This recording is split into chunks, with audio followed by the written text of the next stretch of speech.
Navigating my way to the mansion's front door feels like I'm stumbling through an African safari. Then again, it might just be me. You see, I'm not exactly the world's best athlete, but I do have a very good excuse for why that is. My boobs shrink when I exercise. I have a decent amount of boobage, but not a whole lot extra, and I cry a little bit inside when I think about them shrinking. It's a gradual thing, sort of how Hawaii is disappearing into the ocean. One day, they'll be poof, gone. This is why I feel the best exercise is accomplished in the bedroom, or at the ice cream parlor. I figure raising a spoon to my mouth burns the same number of calories as the elliptical machine in some parallel universe. Finally, I reach the front door. I raise a hand to knock, but a movement through the window catches my eye and I hesitate. It's a good thing I do, because not 1 second later, the words begin. Well, not so much words as noises. Noises of pleasure and a squeal. It all becomes clear to me when a female voice yells, "Harder, baby, yes." I admit I'm a little curious to see this couple, the one who couldn't wait to have sex until after their pizza arrived. It's not that I'd turn down sex for pizza, but if a pizza was on its way, I could probably hold off for 20 minutes. Unfortunately, my opinion doesn't matter here, and I'm put in a strange spot. Do I knock on the door and interrupt their incredibly loud lovemaking? Do I set the pizza outside and leave a note with my PayPal information? Should I just walk right in, set the pizza down, and applaud them on their performance? So many options, and none of them sound good. Instead of making a decision, I hunker down in some bushes and call Angela. She'll know what to do. She always has answers, even if they're the wrong ones. "Ange, I need help," I whisper. "I'm standing outside his front door." "Okay, so knock." "I can't." "Why not? That's your job." Angela blows a loud, snappy bubble.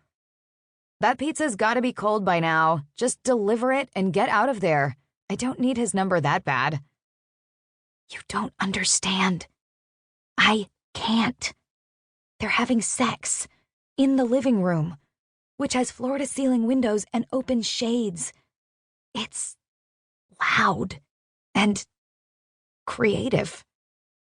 "Well, don't interrupt them. That's bad for business." "I don't think they're stopping anytime soon." "Well, is he hot?" "I'm not watching." I pause. "Angela, I am not watching." "What sort of sex are they having?" "What are you talking about? You're crazy." "You know, what's it like? Dry humping, the real deal? Are they into costumes and kinky shit? I bet you there's a whip involved." "I don't know, Ange. I'm just trying to deliver a pizza." "Well, your dad is yelling at me to get off the phone. If I were you, I'd pound on the door and ask to join." "You wouldn't." "No, but I knew it'd make you uncomfortable to picture that. Okay, bye." She hangs up. I'm just as confused about what to do with the pizza as I was 5 minutes ago, so I just wait patiently in the bushes. My knees crack like popcorn, and I'm afraid this active couple is going to find me paralyzed in their front bushes holding a pizza. My fear is so strong that I finally step out of the bushes and march forward to deliver the goods. It is my job, after all. I luck out. The session has now come to an end, although whether that's a pun or not, I can't say. I tried not to listen too closely. Raising a hand, I knock on the door before the excitable couple begins round 2. I'm a little bit angry and extremely frustrated. This delivery is a reminder of all the fun things I'm missing out on with my latest dry spell. At this point, a man could cough in my direction and I'd probably be halfway to an orgasm. I brush a few stray leaves and branches out of my hair, straighten my clothes, perfect the smiley, and pound on the door. Now that the moans have stopped, this area is actually quite peaceful.